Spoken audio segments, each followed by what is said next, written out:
that door creaking sounded like so spooky. I know. Like really you're in the dungeon. Yeah. So We funny. are super close to Ariel Castro's house, right? Yeah, I live 4 houses away from where Ariel Castro lives. You're- My back.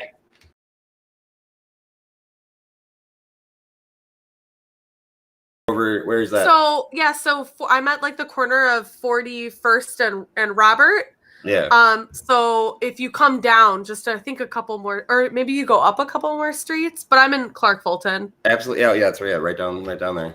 Hell Yeah. yeah. Sweet. And we're getting I think beamed in about the it every once in a while. Yeah. It looks like you have a really nice bar behind you too. Look at that. Yeah. Yeah, I have a bar up there. That's real marble.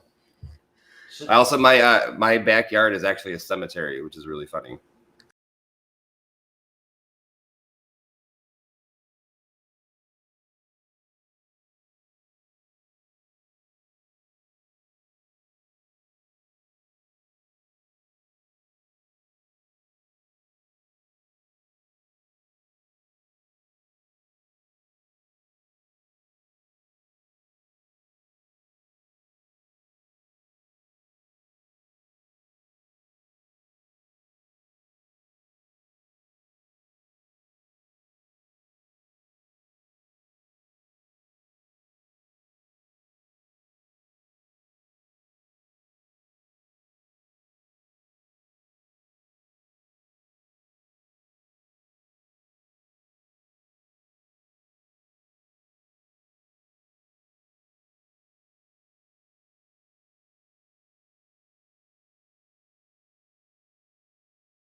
Hey everyone, thanks so much for joining us for Live from Cleveland at Home. Today we're joined by the band Graves. Thanks guys so much for being on the show. And Dave, it looks like you wore your rhyming shirt today. This is a Brave Bones shirt. I always try to have something on to promote some of our buddies, you know. I did the same thing with Black Mass. Yeah, they got a show coming up soon, so yeah, you know, you gotta use your body as the billboard that it is, right? It's true. I want to ask you both to just introduce yourselves. Tell us what you play in the band to get us started off. Hi, my name is Greggy Caskets. I play guitar and vocals for the band Grave. You play keyboard once in a while. I play keyboard every while. I got about a good 5 notes that I play now, so that's enough for me. I'm Dave Seville. I play synth in Grave, and together, Greg and I write the songs. I'm the Gra, he's the Ave. Yeah, Greg, GR, Dave, AVE. Yeah. That's how we ended up with that. Yeah. Yeah. That was literally going to be my follow-up question was I heard that you literally took the easiest way out. Yeah, we just combined our name. It was the easiest way, but the most difficult way to get to that, though. It was a lot of different band names going back and forth. It was either that or it was like Dave and Greg. Yeah. Dave and the Gregs. naming a band is so hard. But it's the funnest part out of like, I think being in a band is talking about being in a band, like trying to figure it out. Right. It's so fun. I don't think I've ever been in a band where I was like, yes, that's the best name I could have possibly thought of. But whatever. Who cares? This whole week, I've actually been helping out with Girls Rock Columbus. And so one of the things that they all have to do together is think of a name. And our band was having like a hard time thinking of a name. Is there any way that you would like recommend for other bands to think of something? Did you guys start writing together first? And then you're like, okay, well, this seems like it's going to be a band. We need a band name. Or were you like, you know, having a couple beers, let's be in a band. Here's our band name. What came first, the chicken or the egg? It started with the music first. I think I started writing to some songs that it didn't fit any of the other projects that I was in. So I was like, I wanted to start trying out to sing and stuff. And it kind of just, I started texting him about it. And I was like, help me out with some lyrics, because he's a great lyric writer. I'm not. It's everything I come out with is yeah, baby. It's not my good thing. But so we started just writing, and then it came together like beginning of COVID around that time. We just started bouncing off back and forth. It was awesome. And then I think the band name came later. We were like, well, we have to call it something. And I think the best way to name a band is you kind of just, any idea that comes into your head, you have to just text them. Mm-hmm. And it's either going to be hilarious, or it could be like, oh, that was good. Right. Yeah. And at first we weren't even sure that we were going to be a band. We thought maybe Greg and I were just going to release the songs and just kind of be like a studio thing where he was learning how to use his homemade studio that he I started the studio at the beginning of COVID, and that's where we started doing all this stuff. And we had known each other for so long, but had never really like actually worked together. We had like written a song or two here or there. And then, so he knew when he called me, he was like, we knew each other's workflow already a little bit, but we just like took off. We wrote the whole first EP plus, probably another 5 songs that never made it anywhere. Yeah. Like within like 3 months. We have a lot of material. Yeah. And that's when we were like, oh, we should start finding a rhythm section, because it was sounding good and we wanted to do it. I hadn't been on stage in a long time. And, Greg's projects everyone's in other projects, how Cleveland works, and things take drummers priority. And 15 bands. Right, exactly. That was actually the question I was about to ask you next. Like, was this the first time that you have forayed into music a little bit, or is this like just like a new band, but you're in a bunch of other bands? Tell me kind of your background. And I know your drummer isn't able to be here today, but tell me a little bit about what they do as well. Well, this is the first time that I've ever actually sang in a band before, and I'm really excited to do it. I think it's awesome. It's something I played music my entire life. It's the first time I ever got to do it. I actually wasn't even allowed to have a microphone in my other bands. They're just like, you're either going to get drunk and talk shit about something, or just like, or just your vocals are horrible. Don't do it. So that was kind of the main thing that kept me for it. I was excited about that. And then it was just, I've never, since my other projects have been so different. Like I was in a band called Golden God. I was in a band called The Snakes, and I was in a band called TCFH. And American Werewolves, all different styles of music. So I wanted to do something kind of out of left field, at least for me. And I don't know, I like it. It's really, at this point in my life, it's exactly what needed to happen. I just want to say I'm vaccinated before I cough right here. Sorry about Dave, that. Dave, how about you? What were you doing right before this project? So I had just had a child, essentially. I have a 1.5-year-old, and my fiance is pregnant again. So this kind of started right before we found out about the second pregnancy. And I was working. I worked through the pandemic, and it was just kind of something to keep my mind busy. I hadn't really been in a band in a long time. I worked with Pressure and was involved in local music heavily, probably more so than when I was in a band. But I wasn't getting my own creative stuff out there. So I was the timing was right, and it just started. Like I said, it just started like rolling. I think this was also the first time we've ever been in a band that wrote like this, like kind of more like let's work out stuff in the studio first and do like a lot of demos and all this stuff and like make sure it sounds good and then kind of like start playing it, which is the opposite of every band that we've ever been in, which is kind of like, oh, let's jam in a room and then we'll figure it out later kind of sort of thing.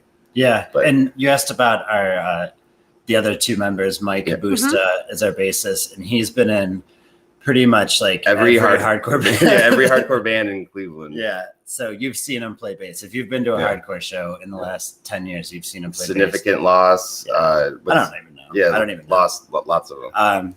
But Infinity. And then I can't keep it straight. Jay is the drummer of the band Fox.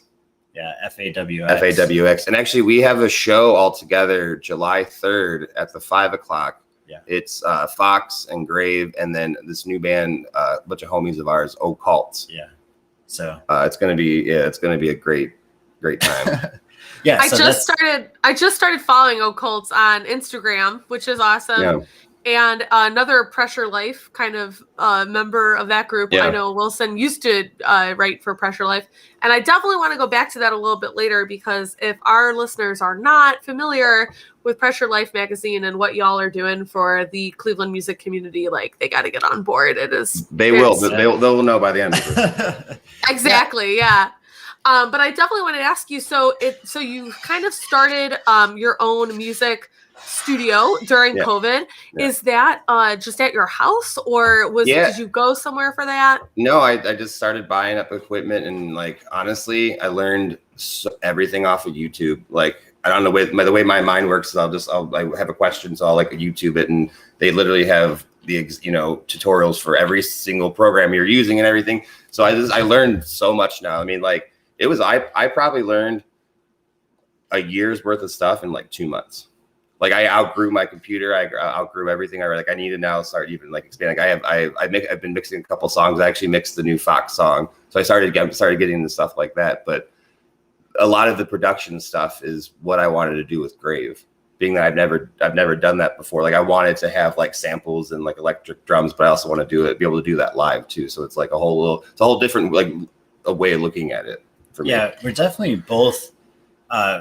Once we decided that like, yes, let's do this, let's be a band that performs, we were like, let's make sure that we're not afraid to do anything in the studio, and then but we have to make sure that we can also do that live. Yeah, we don't want to go up there and just like hit a track and be like, yeah, I mean, it's like you can get really carried away in the studio and just have this like, Philip Glass masterpiece is just like layered to all hell, and then live you can only get one of those tracks going. It sounds a little thin.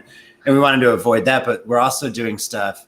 And the reason that we got so excited and started working so quickly with each other is like, we're both doing things that we've always liked to like, we've enjoyed listening to, but never tried to do ourselves musically. Like I'm playing keys, I'm playing synth, I'm controlling like the general sound. And that's something I've loved since I was a kid. And, like listening to like Pink Floyd when I was a kid, that always was like the thing that drove me. And just to get to do it and have that, like my input be that part of the song is super, super exciting. Yeah. Yeah. And do you feel like COVID gave you like some time to like sit down and focus on this? Because I feel like all of us would have been going to like so many more shows and everything. Dave, it sounds like you still had an insane kind of time in your life trying to bring up children and still working and everything. But maybe talk a little bit about that too. I think what you're talking about as well with the kind of struggle of figuring out, hey, how are we going to play this live is something that a lot of bands have been going through right now too. So not only were you cognizant of the fact that you were able to do stuff right now, but also, hey, how are we going to carry this over to post COVID? Right.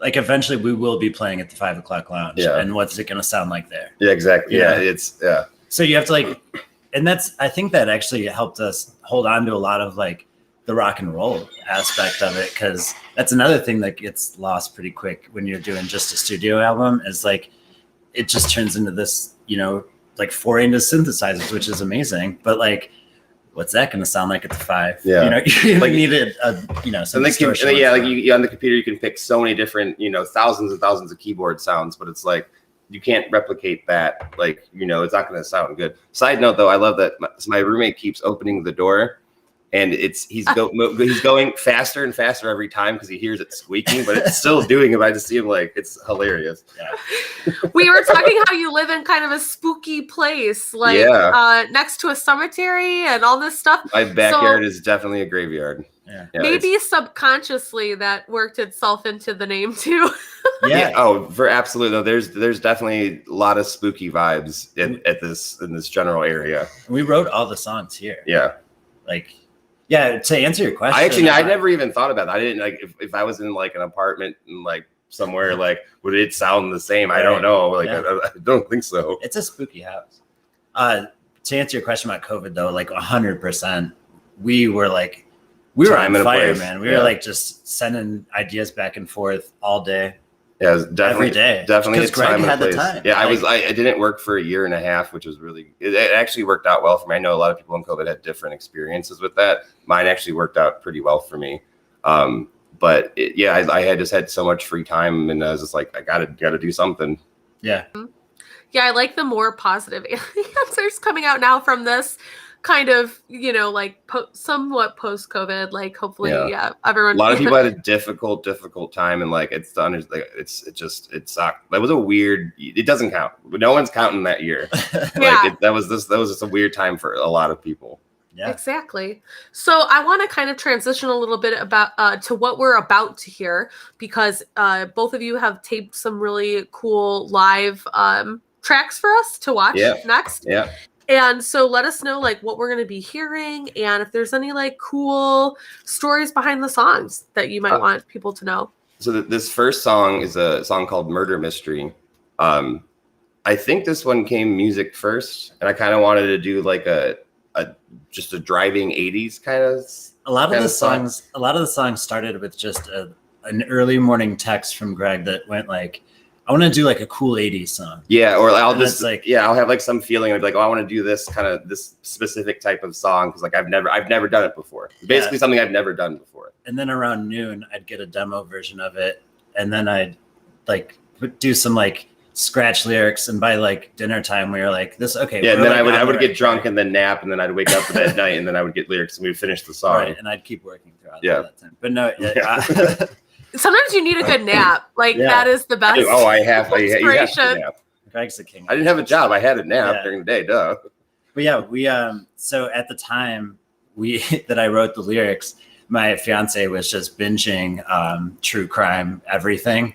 So the lyrics of the song are the story of a female killer who gets off and she's like, she's gonna kill again. It's shaking up a small town. It's every Dateline that you've ever seen compressed into a song.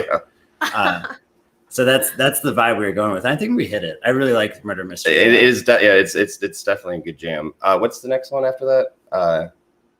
We can listen to them too, and then like follow up like with the stories for the other ones. Yeah. Let's do that so that we can refresh ourselves. So if you've just joined us on our Live from Cleveland at Home, we're talking to Grave tonight. That is Greg and Dave. And we are going to be listening to some of their brand new songs that they came up with over the course of last year. And we're going to start right now here on the program. Stay tuned.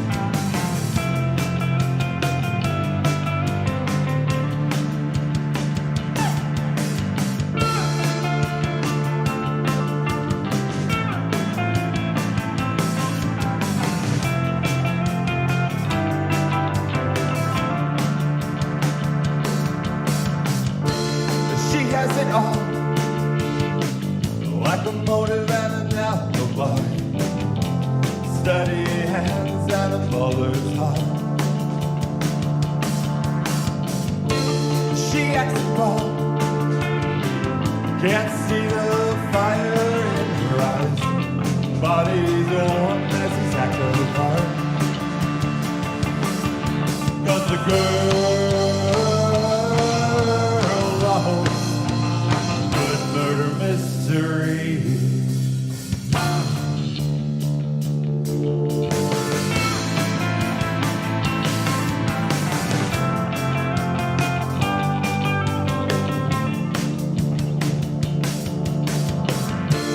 Trial runs on, speculated and televised. Silence as the verdict is read. This must be wrong, Stalking heads all criticized. She walks free and the beast is fed. And it plays on like a flawless symphony.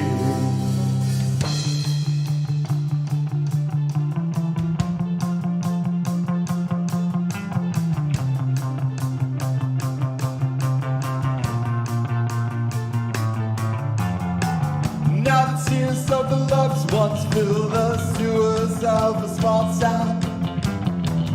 As the guilty walks among the sheep, doesn't make a sound. As the nights grow longer, so much darker than before.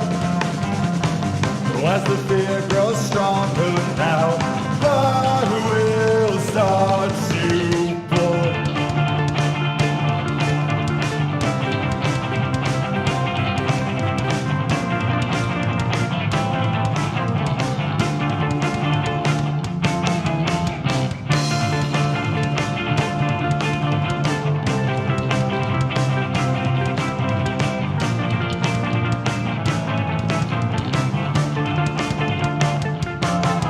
But the girl,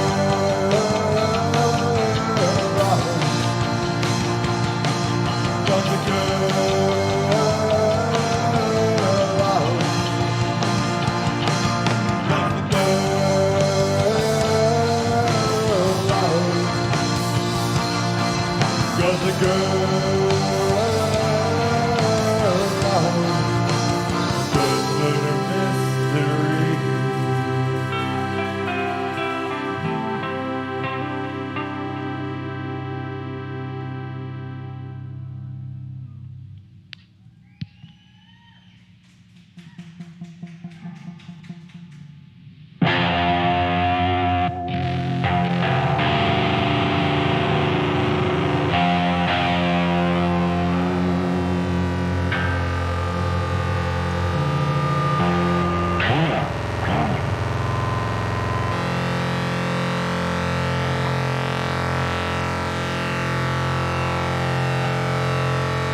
Every day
Hey, welcome back everyone to the interview portion of this program. Hello. We just watched a really awesome performance from Grave. Guys, tell me a little bit about the couple songs that were at the end of the show that we didn't get to talk about beforehand. Yeah, so that second song, that the faster kind of chuggy one, is called Guilt. And the funny thing was when we are done with the first EP, because it was like this big to do, like we just like written and recorded and produced and mastered and put out an EP, did everything. We were like pretty like, wow, we did this. We're a band now. We collected all the demos that Greg had made, and this one was like 3 seconds long. And he said he made it when he was like blacked out drunk. Yeah, I don't even remember. I was jamming on like the keyboard or something, and I wrote like this. It was just that little clip, and everyone was like, "I want to do this song." Yeah, he had like written like 10 full songs, and we were like, "No, that one click." Yeah, like, and everyone was like, "No, I want to do this one." Yeah. And then Jay he was like, "I want to write a '90s strip club song." Yeah, and I was like, what? He's like, you know what I mean? Like LA, like kind of just, like leather. And I was like, oh, okay, I guess, whatever. So that's the vibe that was kind of going for it. I don't know if people hear that. I hope they don't, but we're thinking we're thinking movies like Blade and the Barbed Matrix and stuff. Barbed Wire was a good one. They always go to like some weird underground club, and we wanted to be. There's always some like techno bands, and like they were just like dancing. Like that was the vibe for the song. We wanted that song to be the song that plays there. So that's awesome. Yeah. In the movies, there's always that song playing in the background, and you're always like, what is that song? Like, how can I capture this? That's awesome. I love that. I remember the Matrix, it was Dragula from Rob Zombie, but it was the dance version of Dragula. Yeah, good for Rob Zombie. He's like, I know who you are, Neo. He's like, oh, you know that name. This is the part where we recite the Matrix. Yeah.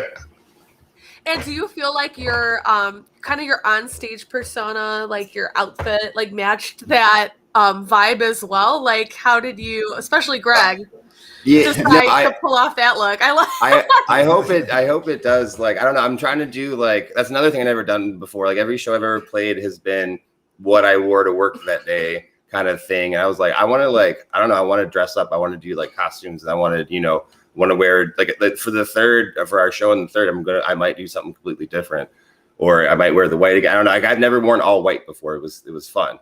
Yeah, that was a little bit of a fashionista. You got to have the performance with like the music. Greg's always been a little bit of a fashionista. Yeah, he's always like you got style. I don't know. It's loud. You live loud. yeah. So, what? What was the question? Oh yeah, I just wear a t-shirt on stage. I'll just stick with that. Yeah. I'll let Greg take all the costuming. My goal is to have every performance be something different. That would be fun. Oh yeah, and that was also one of the goals with the band, and something we talked about extensively in the beginning. Like, let's just like go for it. Like, we could be just a band that has guitars and blah blah blah. It could be good, and that's awesome. But like, let's just like punch it up a little bit. Like, who cares? You know what I mean? Like, what are we gonna like? We know we're not David Bowie, but like, we want to be more interesting than a bunch of dudes looking at the ground. You know what I mean? Yeah. That being said, the guy looks at the ground the whole time. Right. 100%. I think that it's fun to play around with aesthetic and persona and all that stuff. And I really am excited that you're doing that with this project. Can you tell me a little bit about where this was recorded? This was recorded at the studio that I started. This was recorded at the Foundry. Oh my God, I'm so sorry. This was recorded at the Foundry. Big shout out to the Foundry for letting us use the stage and everything. They were actually closed that day. They opened up for us, and Jason Notek did the lights. Leland James recorded it. Yeah, they've done a couple of things throughout. Yeah, he just Cleveland. I just watched the Public Squares live from Cleveland. I just watched it today, and Leland also did that one. So he's on fire. Yeah. So Leland James, been busy for us. Yeah. Yeah, he's awesome, man. He was great. He got it. He was real professional. He got it done real fast. It was great. Yeah. My friend Scott did the sound. It was Scott did the sound. Yeah. It was a real takes a village moment. We were like, hey, we got to record this thing, and everyone kind of just did favors. I mean, we helped. You know, it was fun. It was a fun experience. Some people came out and hung out and drank, and it was a party. It was definitely a good experience. Yeah, it was fun. So fun. It's a good way to spend a Monday night. Yeah. Yeah, for sure. And I was kind of wondering a little bit. So you do have a show coming up at 5 O'Clock Lounge on July 3rd. Yep. And you're having a couple really cool bands play with you. Maybe tell us a little bit about the groups that are also on the bill. So Occults is their Wilson. first show. Yeah, it's Wilson Rivera, who's been in a number of bands, and Kevin Naughton, who was in Suede Brothers. Beast on bass. And then the drummer's name is Ted, and they've been friends of ours forever. And like when we were starting Grave, Wilson was like starting to jam with Kevin. So we're like the exact amount of time old. And this is both of our first like real shows. So this was kind of like the dream. The goal was to like write music until we could play shows again and then start playing shows together. So the plan's being executed. And then Fox is our drummer's other band, and he travels. He works like in the actual like big time music industry. So he travels, and he's going to be on the road for a long time. So this is his first and last show with us, and his last show with Fox for a very long time. So it's a little send off show as well. Yeah. And we're going to make sure awesome. It's like a ton of fun. You know, it's the best patio in the Cleveland area. Yeah. Oh, there's a lot of good patios. But that sounds like a really great show happening on July 3rd at 5 o'clock Lounge. Saturday, 4th of July weekend. I think if you're not out of town for stuff, come to 5 o'clock. It's going to be awesome. Yeah. I like how you're bartering with them. Like if you're not doing anything, do anything. Yeah, like don't change your other plans, but like if you're free, put this one in. Like just schedule it in there. Right. Yeah. You find yourself just pacing around your apartment. Look at my weird hat. Right. Yeah, exactly. I wanted to ask you both, has there been anything that you're listening to recently, especially locally? Because like we started out the entire show saying like, hey, like Dave's repping Brave Bones and Greg's repping Black Mass right now, which an awesome drag production, not a band. But if there's been anything local you've been listening to recently, I would love to hear about it. Oh, man. I snipe some of that stuff. We're gonna have them on this show. I saw Brave Bones is doing a show. They're doing a show next 2 weeks. I don't know. I forget when it was, but yeah, the local release that like came out pretty recently is the EP that Bitch Seat put out. Have you heard that? It's like there's a song on there called Bad Vibes Hoarder, and it's just like you can tell that there was like time and care and like precision, like decision making in that song and in the recording process. The first time I heard it, I was like blown away. And then like I really sat down and listened to it. And like I contacted them and I was like, I don't know when the magazine's starting back up, but we have to talk about this record at some point. So that's the one that sticks out. And, I throw on like local mixes that I've made here and there when I really got to get my fix of that. Are any of those public online, like on whatever Spotify, like other people can listen to them? Or if you just search my name, Dave Seville, or if you search Pressure Life or Pressure Fest as like a hashtag or whatever, like as a tag, they all come up. And there's the 3 years that we put it together, the lineup that didn't happen in 2020, and then the 2 years that did happen. And they're awesome playlists, and they will, bands that you've heard of, but you like a lot of people like, oh, I've heard of Oregon Space Trail of Doom, but then there's like these like deeper cuts that aren't the ones that like everyone knows. So it's a good way to get into local music for sure. And just follow me on Spotify because I'm a playlist making fool. You are a playlist making fool. I get playlists all the time from them. So music wise, honestly, I don't listen to much, which is it's a weird thing, but it's a producer thing. Yeah, I can't listen to music. I listen to music differently than I think like most people. Like I always like I'll hear a song and I don't listen to like for the song. I'm like, oh, that snare sounds good, or like you know what I mean, or this needs to do this, whatever. But So Black Mass though, see that this is also the only gold Black Mass shirt ever in existence. What? It was custom made for me. Yeah, my Oh my old God. roommate Mike McKay, the guy that puts it on, he was doing the shirts. He's like, "You want a gold one?" I was like, "Oh, absolutely! Like it's perfect." But yeah, they just started back up after COVID. I did not attend the last Saturday one, but apparently it was the biggest crowd they ever had. It was awesome. We were also featured in the same magazine together, Strange City Digest, that just came out. But yeah, we were both in the same magazine together. So he like texted me. He's like, "Dude, we've been in the same magazine together." I was like, "Oh, that's awesome." Yeah. But definitely Black Bass is something to check out this summer. Yeah. You'll have to like sign each other's magazines. Right. Oh, that would be cute. Yeah. I'll put mine on the fridge. I think my favorite Black Mass that I ever went to was the one that they did for like, I don't know, like bad people or true crime. I think it was the true crime Black Mass, and Anadonia Delight was Tanya Harding and also John Wayne Gacy. There were some really awesome ones. I love them. I told Mike this. I was like, they just get so creative so quickly, and like they have shows, you know, sometimes, especially before COVID, like, you know, every week, and it's a different act every week, and I'm like, I couldn't think of that stuff. Like that's and you're doing this every week, and it's just different. Like that's so awesome. Elaborate. And it's so like you literally spent all of your time on that, and I find that so awesome. Yeah. Do you feel like you got any of that inspiration to like change up your outfits and do different things from that? Absolutely. Like it's fun. It's great. I love it. Yeah. So like cool. And I think there's a lot of just like, as you get older, you care so much less about being cool, and you realize that music is about having fun. Yeah. And like, at the end of the day, like, it does make you feel something, but like when you're listening to live music, there's like, you know, you're getting into just like the beat and the vibration. And like, when we were done with that performance, it was a huge buzz. Like getting like, oh my God, like I hadn't played music on a stage in, you know, almost over a year and a half, and it was cool. Yeah, I've had some big things happen in my life recently, and that was a noticeable spike of like endorphins. That's good. So cool. So tell me a little bit about the songs that we are about to hear in this next set, because we have another kind of 9-minute set to play from the Foundry, from your live performance at the Foundry for us.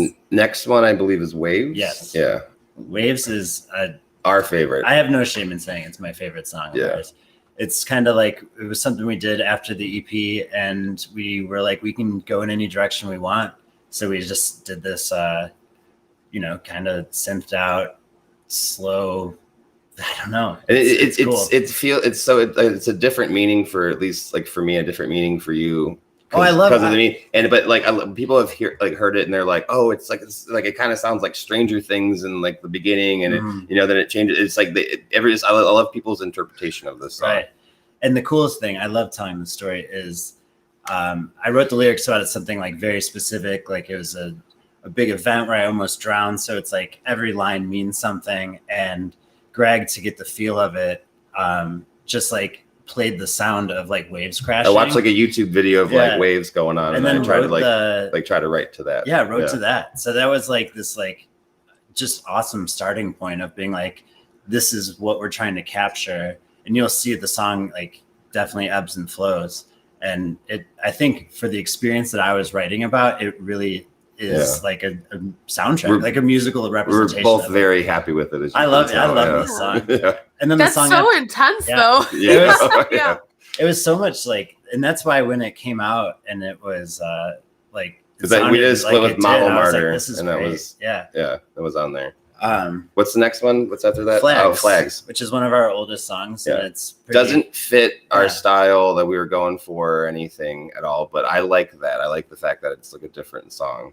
And if you see shots of our drummer during the performance, it's definitely his favorite song. Yeah. Oh yeah. He's singing along. But no, it's a fun song. It's like, it was when we were like figuring ourselves out, and it just kind of stuck. It would be great if everyone learned the lyrics to that. So there's probably like 2 people watching, and you have to learn the lyrics to it. Learn the lyrics now. I'm gonna do it. No. Right.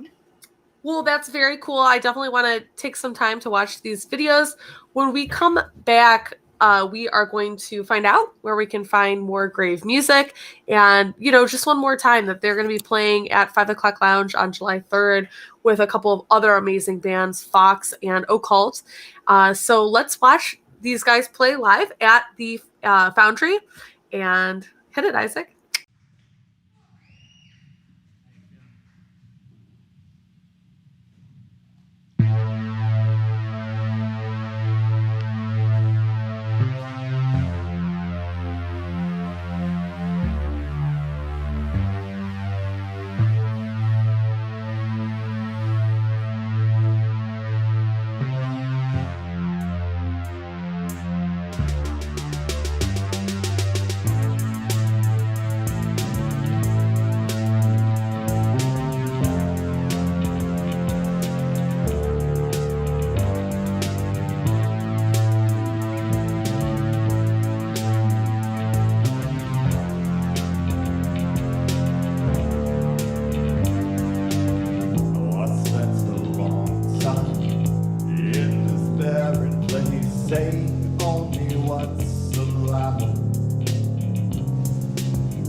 with Grave here on Live from Cleveland at Home. We are running real close to our hour mark here. So, Greg and Dave, I just want to go over real quick. Where can people find you online? Your songs, your upcoming shows, shout all that stuff out. Mostly everywhere. It's we're on Spotify, Amazon Music, Google Play, Apple Music. I don't know what else there is. Yeah. TouchTunes soon, hopefully, actually. Really? Yeah. That would be wild. I could go to a bar and request. No, it's not that hard. You do like a thing and like they have to like approve it. So it's pending right now. So we'll see. Yeah. Some dude, that's his job. He's like, no. He's like, you know what? This band no one gets to listen. No TouchTunes for you. Yeah. So we are saying shows, right? Yeah. No. We're saying that we're gonna get our music. Oh yeah, whatever you want. So our problem we found out with this band is there is 45,000 bands called Grave. Yeah. Okay. We are actually the only Grave all caps. Right. But it's still very hard to search for. So if you're searching on Spotify or anything, do Grave EP1. Yeah. And all caps, and it usually comes up pretty quick. But we most likely, we most likely are going to change the spelling of the name. Like we'll always be Grave. But by pronunciation, that searchability issue is huge. Yeah. Like if people can't just type in your name and find you, it really affects. One of my other bands, he literally wouldn't listen to it because it wasn't on Spotify. He was like, that's how he goes, it's not on Spotify yet, it's not on Spotify. I'm like, I'm sorry. Like, and that's what I'm saying. Yeah. A lot of people are like, once you search, you got to bend to get people. Plus it's like, there's that, Swedish metal band named Grave. Yeah. Like everyone knows. So I think we were going to change it to GRVE all caps, and then it's pronounced Grave, and then like have the logo kind of be, be the triangle. You can kind of, it's going to say Grave, this, you know what I mean? Like we'll do something funky with it. We got some tricks up our sleeve coming up.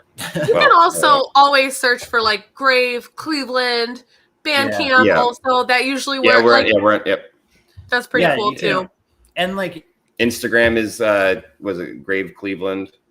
Grave the band. Grave the band. Yeah. On Instagram. All one word or some underscores? No, it's one just word. Grave the band. Yeah. And Facebook is all caps Grave, GRVE. That one comes up pretty quickly though, I think, at least in the Cleveland area. And so you can find us, and we always put out links anytime we're releasing anything. We we try to post it everywhere. We're trying to get into the digital promotion realm. We're just old school. Yeah. Hand you a flyer, kids, and we're trying to adapt. So you're doing a really good job. You got it on you even did TouchTunes, which I did not know that. Yeah, it's possible. Yeah, that's the key. So, that's what's going to set us apart. Yeah. We can karaoke to your exactly. songs. We're gonna be the next Don't Stop. Oh my god! If I walked in the Corkies and someone was karaoke with my songs, I don't know what I would.